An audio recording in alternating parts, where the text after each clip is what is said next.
सामान्यांच्या न्याय हक्कासाठी पाहत रहा फक्त दखनी स्वराज्य. सर तुम्ही बोला. ती खंडागळे सरांना विनंती करतो की त्यांनी थोडक्यात आपलं मनोगत. आजच्या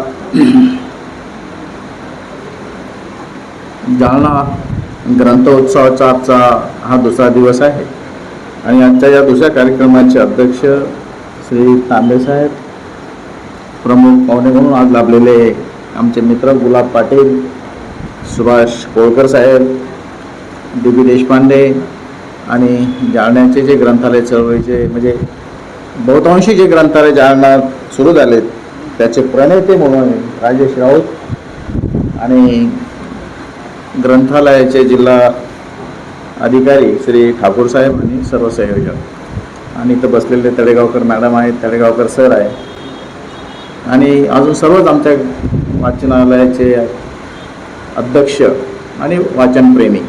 हा जो विषय आहे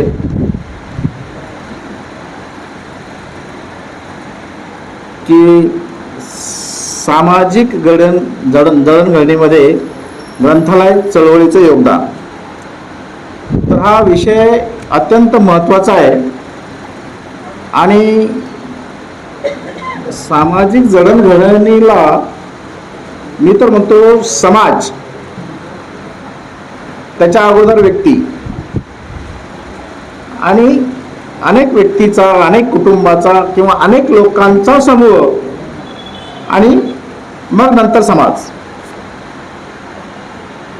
आणि हा सुधारला पाहिजे, हा सुसंस्कृत झाला पाहिजे आणि याचे सगळे कारण मग राष्ट्र सुधारणा, देश सुधारणा, जर माणूस सुधारला समाज सुधारला, समाज सुधारला राज्य सुधारलं, राज्य सुधारलं देश सुधारलं, अशा पद्धतीची ही जी संकल्पना आहे. आणि म्हणून मी तर चारवाक पासून सांगतो, आज आपल्याला चारवाक जे वाचायला भेटतात ते ग्रंथामुळे, तिथून पुढचे सगळे समाज सुधारक आणि ज्यांनी समतेचा विचार दिला.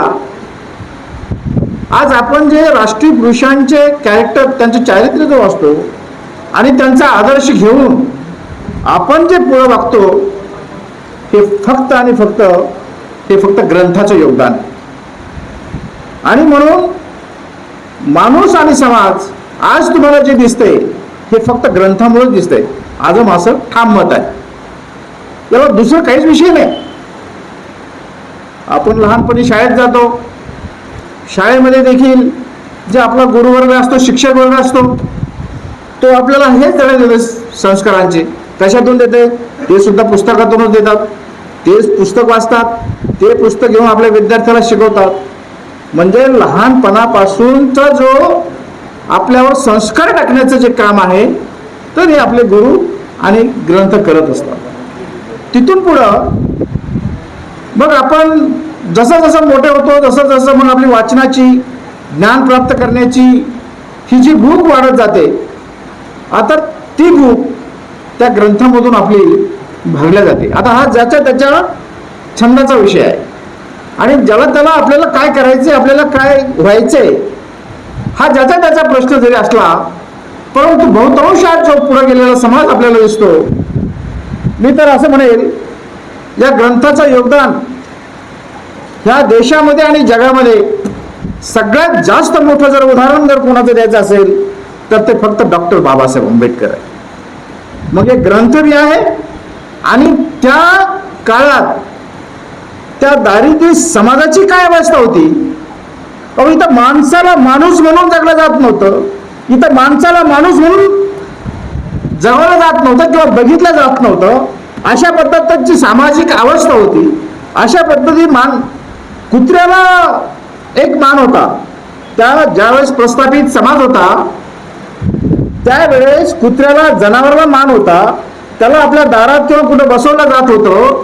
परंतु इथं काही असे समाज होते, मागासवर्गीय समाज, की जे दारिद्र्याने पिडलेले होते. 2500 वर्षापासून अंधारात खितपत पडलेला जो समाज होता त्याला त्याच्या मूलभूत गरजा आणि मूलभूत हक्क नव्हते. इतिहास खूप मोठा आहे आणि या सगळ्या समाजाच्या बेकार असल्या परिस्थितीची चीड ही डॉक्टर बाबासाहेब आंबेडकरांना आली. आणि मग त्यांनी शिक्षणाचा ध्यास धरला की मी ह्या समाजाला, आता समाज सुधारणं म्हणजे देश सुधारणं, सामाजिक काम म्हणजे देशाच्या हिताचं काम. त्या देशातली जनता सुधारली, त्या देशातला समाज सुधारला, तर हे राष्ट्रीय कार्य आहे आणि ते डॉक्टर बाबासाहेब आंबेडकरांनी केलेलं आहे. तर पूर्वी छत्रपती शिवाजी महाराजांचा इतिहासाचा आदर्श, छत्रपती शिवाजी महाराजांना अतिशय प्रतिकूल परिस्थितीमध्ये, त्यांच्याकडे कोणत्याही पद्धतीचं काही सैन्य नव्हतं, घोडदळ नव्हतं, पायदळ नव्हतं, हत्यार नव्हते, काही नव्हते. मग छत्रपती शिवाजी महाराजांना हा समाज कसा मिळाला?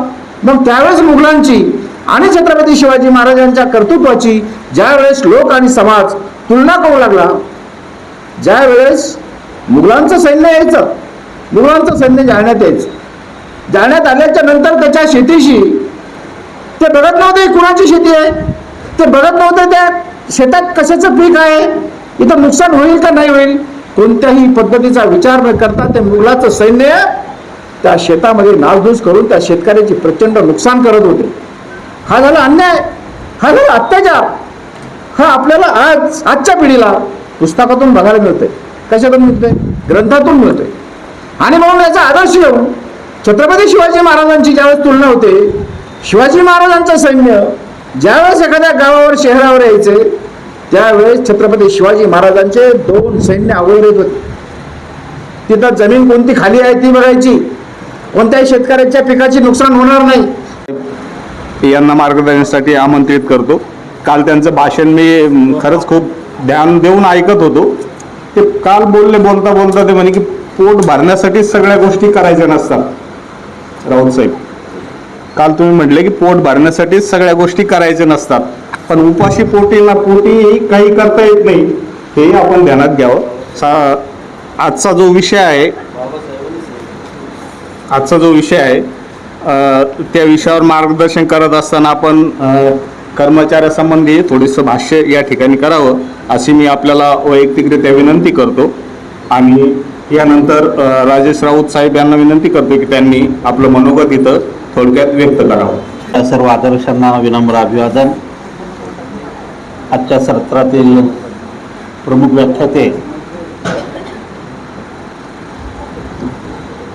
व्याख्याते आदरणीय तांबे साहेब, मी सन्माननीय विचारमंच, मी तो उपाशीपोटी काय होतं इतिहास सांगतो की उपाशीपोटी क्रांती होते.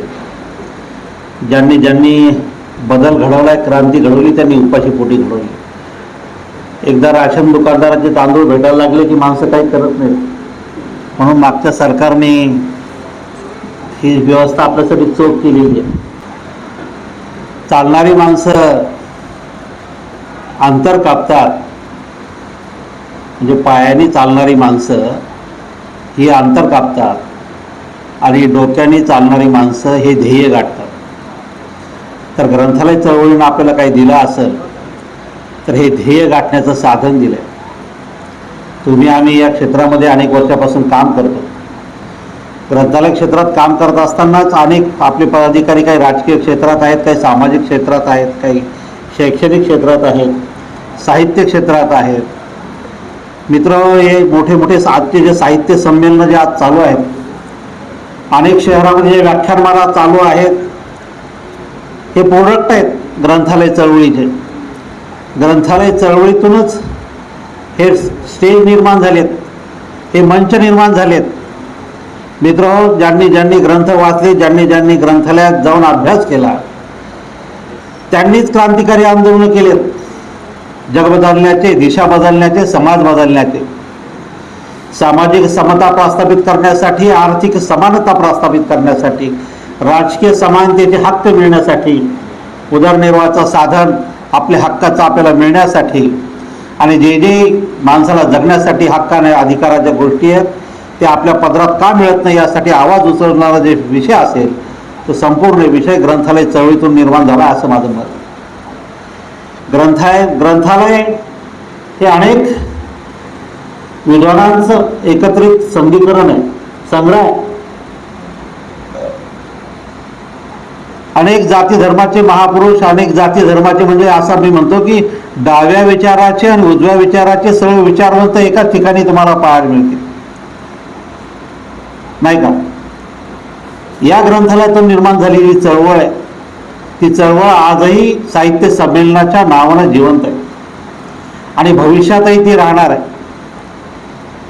प्राचीन काळापासून सुद्धा रोजीरोटीचा प्रश्न माणसाला होता, त्यासाठी अनेक माणसं त्या कामासाठी हिंडत फिरत होती की आम्हाला पोटाचा प्रश्न आहे, आम्हाला व्याख्यान ऐकायचं नाही, कीर्तन ऐकायचं नाही, भाषण ऐकायचं नाही, धर्मसंस्थापकाचे विचार ऐकायचे नाही, संतांचे विचार ऐकायचे नाही, व्याख्यात्याचं म्हणणं ऐकायचं नाही, आम्हाला काय मिळतं ते आम्हाला पाहिजे. आणि मग आजचे राज्यकर्ते त्यांना काय पाहिजे ते देत आहेत, निवडून येत आहेत. प्रत्येक मताला 5,000 रुपये, संध्याकाळची सोय आणि पुन्हा राज्यकर्ते होणं, पुन्हा निवडून येणं, संपत्तीतून सत्ता मिळवणं, सत्तेतून पुन्हा संपत्ती मिळवण्याचं हे दुष्ट चक्र जे जे या चळवळीपासून दूर राहिले त्यांच्यातून निर्माण झालेलं आहे. ही चळवळ जर सशक्त सक्षम जर झाली तर पुन्हा हे राज्यकर्ते घरचा रस्ता धरतील, नवे राज्यकर्ते या राज्यात, या देशाचा आणि समाजाचा विकास करण्यासाठी निर्माण होतील. त्यासाठी ही चळवळ अधिक सक्षम करणं गरजेचं आहे आणि ही जबाबदारी आजही तुमच्या आमच्या खांद्यावर आहे. ही जबाबदारी कालही डॉक्टर बाबासाहेब आंबेडकरांच्या, त्या अगोदर फुलेंच्या, त्या अगोदर टिळक आगरकर यांच्याही खांद्यावर होती, विदा सावरकरांच्याही खांद्यावर होती. जे जे समाज सुधारक या देशामध्ये निर्माण झाले त्यांनी हे नाही पाहिलं की प्रश्न पोटाचा आहे की पाण्याचा आहे की समाजाचा आहे. प्रश्न हा माणसाच्या सर्वांगीण विकासाचा आहे, माणूस म्हणून जगण्याचा आहे. याने जन्म घेतला असेल तर त्याला जगण्याचे सगळे अधिकार मिळाले पाहिजेत, हे स्वातंत्र्य त्याला मिळालं पाहिजे, हे अभिव्यक्ती स्वातंत्र्य त्याला मिळालं पाहिजे. पण अभिव्यक्ती स्वातंत्र्य जपत असताना त्यात विद्रोह कसा असला पाहिजे, प्रक्षोभक किती बोललं पाहिजे आणि प्रमाद किती असला पाहिजे याचं प्रमाण राज्यघटनेने तुम्हाला दिलेलं आहे. तुम्ही जर ते उल्लंघलं तर तुमच्यावर गुन्हा दाखल होतो, हे आपण मानलं पाहिजे. डॉक्टर बाबासाहेब आंबेडकरांचा जन्म होण्याच्या आधी व्हिक्टोरिया राणीचा प्रिन्स जेव्हा पुणेमध्ये आला, भारतात आला, त्याला काळे फिता दाखवणं, त्याला काळे झेंडे दाखवणं आणि प्रत्येक उघड्या नागड्या माणसाच्या हातात पाटी देणं की या देशात ग्रंथालय सुरू करा, तेव्हा त्या प्रिन्सचं लक्ष गेलं की मला अनेक विषय मांडणारी माणसं वेगळी आणि हा काय विषय चाललाय. त्यांनी जेव्हा आमंत्रित केलं महात्मा फुलेंना तेव्हा त्यांनी सांगितलं शेतकऱ्यांचे प्रश्न काय आहेत, शेतमजुरांचे प्रश्न काय आहेत, शिक्षणाचे प्रश्न काय आहेत, शिक्षणाचे दरवाजे इंग्रजांनी का उघडले पाहिजेत, शिक्षण का खुलं केलं पाहिजे, शिक्षण व्यवस्था इंग्रजांनी या देशात का रुजवली पाहिजेत, हे सांगणारा पहिला माणूस महात्मा ज्योतिरावजी फुले. आणि या ग्रंथालयाची मुहूर्तमेढ रोवणारे आणि ग्रंथालयाची चळवळ चालवणारे जर कोणी असतील तर महात्मा ज्योतिरावजी फुले. तेव्हाच खऱ्या अर्थानं न्हाव्यांचा संप पूर्ण भारतात झाला. एखादा विचार एखाद्या ठिकाणी निर्माण करणं आणि त्याची अंमलबजावणी संपूर्ण भारतभर होणं हे चळवळीचं गमक आहे, चळवळीचं रूपक आहे. म्हणूनच आपण पाहतो की ग्रंथालय चळवळी काही जनसामान्याची चळवळ होण्यासाठी सगळ्याच लोकांनी योगदान दिलं असं नाही, तर परंतु ज्या बुडभर लोकांनी योगदान दिलं त्याच्यावरच आज ही व्यवस्था टिकून आहे.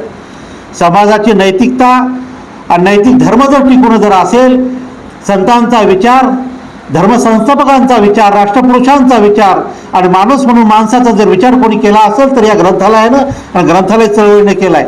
ही चळवळ तुम्ही आम्ही राबवतात याचा अभिमान तुम्हाला आम्हाला आहे आणि आपण इतका वेळ यासाठी देता याचा अभिमान आहे.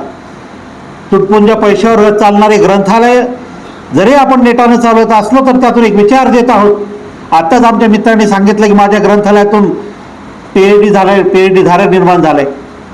शेकडो उदाहरणे आपल्याजवळ.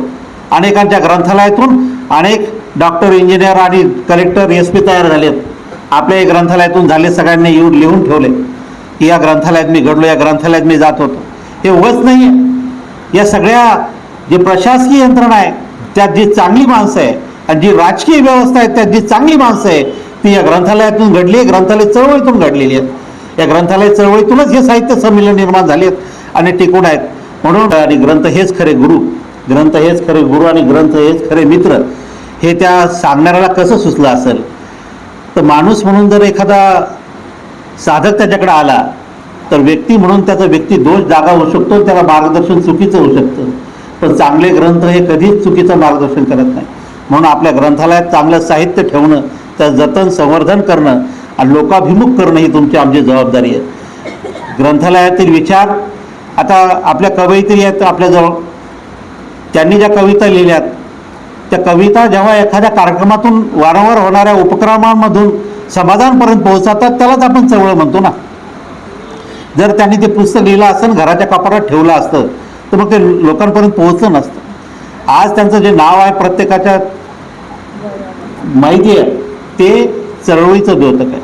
चळवळ म्हणजे काय, जी जनसामान्यांपर्यंत पोहोचवण्याची गोष्ट. तुमचा आमचा जो विचार, जो चांगला विचार आहे तो सामान्यपर्यंत पोहोचवण्याचा गोष्ट म्हणजे चळवळ. ग्रंथालय चळवळ म्हणजे दुसरं तिसरं काही नाही. मित्र, ग्रंथ हेच खरे गुरु आणि ग्रंथ हे खरे मित्र. यावर मला एक उदाहरण आठवलं. आपण पाहिलं महाभारतामध्ये एकलव्याचा अंगठा काढणारा एक गुरु होता आणि बुद्धाच्या काळातही पाहिलं की पूर्ण त्याचं विद्या प्राप्त झाल्यानंतर त्याच्या गुरुनी त्याला सांगितलं की तुला प्रत्येकाने गुरुदक्षिणा दिली. तो म्हणाला मी काय गुरुदक्षिणा देऊ. ते त्यानं सांगितलं गुरुदक्षिणा म्हणून तू काय कर की 101 मुंडके छाट आणि त्या प्रत्येकाची उंगली तुझ्या गळ्यात घाल आणि पूर्ण 100 झाल्या 101 झाले की तेव्हा तुम्हाला भेटायला येईल. म्हणजे अशी गुरु इतिहासामध्ये आहेत. अशा गुरुची पुन्हा उत्पत्ती होऊ नये म्हणून कदाचित एखाद्याला कळलं असेल की ग्रंथच खरे गुरु आहेत व्यक्तीपेक्षा. ज्यांनी ज्यांनी समाजाच्या उद्धाराचा विचार ग्रंथांमध्ये दिला ते ग्रंथ जर तुमच्या सान्निध्यात असतील, तुमच्या विचारात असतील, तुमच्या अभ्यासात असतील, तुमच्या वाचनात असतील, तुम्ही त्याचं वारंवार जर पठण करत असाल तरच तुम्ही खऱ्या अर्थानं घडू शकताल. म्हणून व्यक्तीपेक्षाही ग्रंथांना हे महत्त्व आलेलं आहे की पुन्हा एखादा एकलव्य, पुन्हा एखादा अंगुलीमाल या समाजात निर्माण होऊ नये म्हणून तुम्ही ग्रंथांची धुरा घेतली पाहिजेत. ग्रंथ चळवळ अधिक जोमाने वाढवली पाहिजेत. आत्ता सरकारने सांगितलं की 40% अनुदान वाढवून देतो. घोषणा तर अनेक वर्षापासून होत आहेत पण घोषणेचा पाऊस काही पडत नाही. त्यासाठी तुमची आमची आग एकदा पेटली पाहिजेत आणि त्यांच्या दारात आपण एकदा धडकी दिली पाहिजे. म्हणजे ग्रंथालयाला अधिक आर्थिक शक्ती मिळेल आणि समाजामध्ये आर्थिक, सामाजिक, राजकीय समता स्थापित करण्यासाठी ग्रंथालयाची चळवळ, साहित्याची चळवळ पुन्हा एकदा सक्षम करूया. तुमच्या आमच्या मातीमध्ये निर्माण झालेले लेखक, साहित्यिक हे समाजापर्यंत पोहोचवण्याचं जे तुम्ही आम्ही काम करत आहोत, तुमच्या आमच्या ग्रंथालयाच्या माध्यमातून त्यांचं साहित्य जनमानसापर्यंत पोहोचवत आहोत. नव्या तरुणांना, नव्या विद्यार्थ्यांच्या हातामध्ये त्यांचं साहित्य आपण देत आहोत. ते आपण सातत्यानं चालू ठेवू. एवढं बोलतो आणि थांबतो. जय हिंद, जय भारत. सामान्यांच्या न्याय हक्कासाठी पाहत रहा फक्त दखनी स्वराज्य.